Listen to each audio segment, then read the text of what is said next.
Pode ser, meus irmãos, Ministério WN na área. Eu sou Wesley Nascimento. Estamos com vocês para mais um vídeo. Hoje estaremos falando sobre a revelação, mitos e verdades sobre esse suposto dom, tanto enfatizado principalmente nas igrejas neopentecostais. Então você não pode perder esse vídeo. Desce o dedo do profeta no like, no inscrever, no compartilhar, envie esse vídeo para alguém. Você não pode ficar de fora dessa. Hoje o cenário está um pouco diferente, mas o nosso assunto vai ser tão bom quanto os anteriores. Deus abençoe sua vida.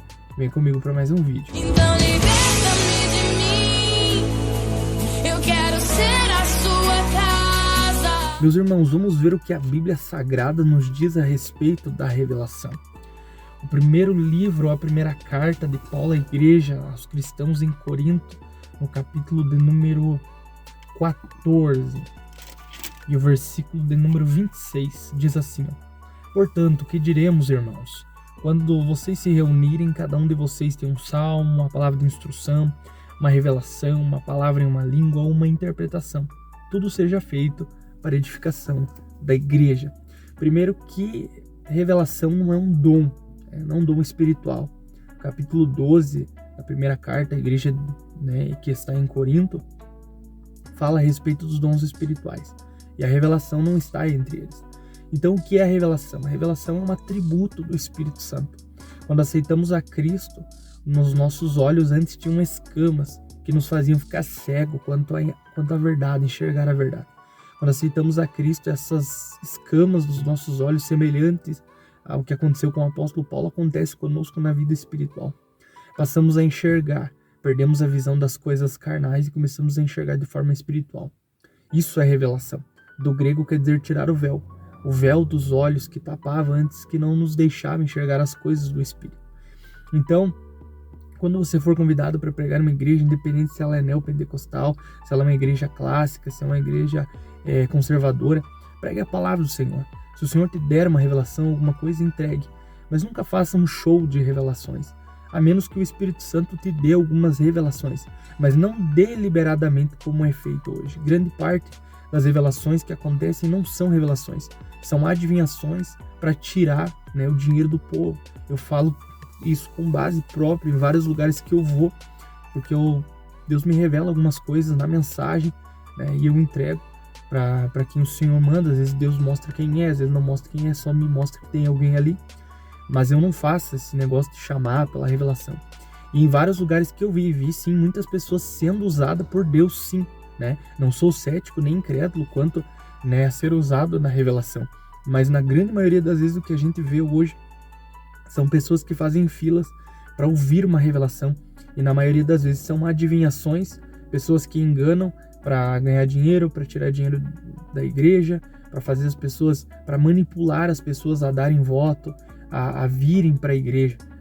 E geralmente grande parte dessas igrejas que são, vamos assim dizer, inclinadas à revelação e não à palavra em si, que é a maior revelação, nós vemos que grande parte das pessoas que estão nesse culto são pessoas que não são crentes ou pessoas que estão na igreja, mas que não são firmes. Por quê? Porque não aprendem a palavra. Você começa a pregar a palavra de Deus, elas não dão ouvido. Mas na hora da revelação, todo mundo fica em silêncio para ouvir o que a pessoa vai falar. Então, não sou cético, já quero deixar claro, não sou cético nem incrédulo quanto a esse dom. Se Deus te usa nessa área, parabéns, continua deixando Deus te usar. Mas tenha diligência e tenha cuidado, porque a palavra do Senhor diz: ai daquele que diz, assim diz o Senhor, sem que o Senhor não tenha dito. E andando por algumas igrejas, principalmente do ramo neopentecostal, a gente vê pessoas que às vezes nos menosprezam pelo fato de não sermos usados na revelação. E aí, não sermos usados como deliberadamente eles são, mas supostamente são em alguns casos, Mas quando a gente vai ouvir essas pessoas revelarem, você ouve cada coisa antibíblica, cada heresia, que você realmente se assusta. Eu estive agora, dias atrás, em uma igreja, que aconteceu algo semelhante. O pastor falou para mim que ia ter 3 revelando, no culto à noite. Até comentei com muitos amigos meus acerca desse testemunho. E o primeiro era o próprio pastor, eu senti, porque a Bíblia diz assim que o Espírito ele testifica, o Espírito Santo testifica. Então você sente quando é Deus, e quando você pede o dom de discernimento espiritual, você sente quando é Deus. E eu senti que o pastor estava no mesmo espírito. Ele entregou algumas revelações e eu senti Deus naquelas revelações. O segundo só pediu para a igreja glorificar e algumas coisas ali rapidinho. E já soltou um monte de revelação uma atrás da outra. Tudo relacionado à campanha que eles estavam fazendo. Tipo, tem 3 pessoas aqui que vão ser alcançadas nessa campanha. Poxa, isso é uma coisa natural. Outra, tem tantas pessoas aqui que o inimigo vai tentar te impedir de vir para a igreja. Isso acontece com todo mundo. Outras, revelação que saiu. Tem algumas pessoas, tem 5, 6 pessoas, não lembro agora o número de pessoas que vieram nessa campanha com um propósito. Poxa, a campanha já é para ter um propósito. Então isso não é revelação, né? Não é revelação. E o último foi o que mais me admirou. Ele chegou e orou e disse assim: irmão, se Deus não me revelar nada, eu vou voltar a sentar, mas se ele me revelar, eu vou passar para a igreja.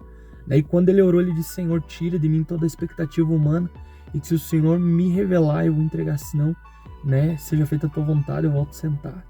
Então aí a gente vê, porque o Espírito Santo, ele não é nosso garçom que ele vai fazer tudo que nós queremos. Às vezes ele quer falar por meio de uma revelação, às vezes ele quer falar por meio da palavra, que é a maior revelação.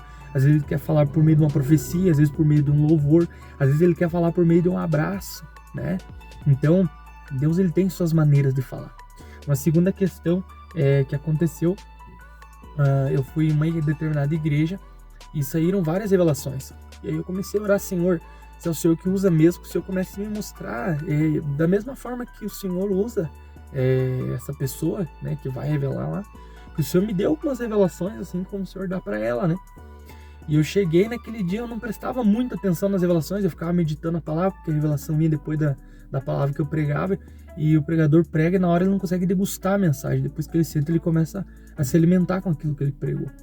E aí eu começando a meditar na palavra, assim, do nada minha mente fugiu e prestou atenção nas revelações. E eram as mesmas revelações, que eram 3 semanas seguidas de campanha, eram as mesmas revelações da semana passada. E aí eu fiquei prestando atenção naquilo, algumas coisas não batiam. E aí de repente saiu uma revelação muito singular, muito específica. E o pastor pediu, ninguém levantou a mão, tinha vários ímpios, várias pessoas que não conhecem a Deus. E tinham vários crentes, ninguém levantou a mão. Ninguém. E essa pessoa que estava revelando cobrava, disse para levantar a mão, que tinha que levantar a mão, senão o anjo entregava a benção para a pessoa do lado, se a pessoa não levantasse a mão. Mas se for para revelar assim, então eu também posso revelar, né? Posso revelar também. Daí se alguém não levantar a mão, aí eu digo: não quer a benção, então eu vou passar para a próxima revelação. Então, meus irmãos, tenham cuidado, né? Nós que estão assistindo esse vídeo, entregue sim aquilo que Deus te manda. Eu até mesmo quando vem uma profecia, uma revelação da parte de Deus, eu peço várias confirmações, porque eu tenho muito medo, eu tenho muito temor. Eu sei que não é brinquedo. Um profeta é um ministério pesado, ministério profético é um ministério pesado, é um ministério doloroso, é um ministério que tem uma carga muito grande. Então vigie, cuidado, você pode matar uma pessoa com uma profecia, ou até mesmo com uma visão, uma revelação, né, que você entregar para alguém que não provém de Deus. Então sempre peça a confirmação de Deus e, primeiramente, antes de pedir qualquer revelação, veja se a tua revelação, o que te desceu ao coração, a tua mente, tem base bíblica. Se não tem, não entrega, porque não é de Deus, não precisa nem pedir se é de Deus. Se não condiz com a Bíblia, não é. Outra coisa, o próprio apóstolo Paulo disse que é para edificação, não para bajulação. A gente vê com fins de bajulação e de manipulação, e Deus não está nessas coisas. Então, meus irmãos, existe sim o dom, ou melhor, o atributo, né, que é a revelação, né, e Deus usa várias pessoas nesse aspecto, né? Então que Deus continue usando, mas tenham cuidado com as adivinhações, com os falsos profetas, que tem lotado igrejas pelo fato de que revela, de que vê, e aí o pastor depois, né, leva a pessoa até no aeroporto, entrega a pessoa na cidade dela, manda ela de volta para sua casa após terminar o evento, e aí fica um monte de problema depois para o pastor resolver, porque eram coisas que não vinham de Deus. Então examine pela palavra. Se você andar pela palavra, você vai saber quando a profecia é de Deus para a tua vida, quando a revelação é de Deus e quando não é. Então fique com essa palavra, fique com essa reflexão, com essa revelação acerca desse atributo do Espírito Santo. Que Deus abençoe sua vida. Ministério WN fica por aqui. Receba meu abraço, em nome de Jesus.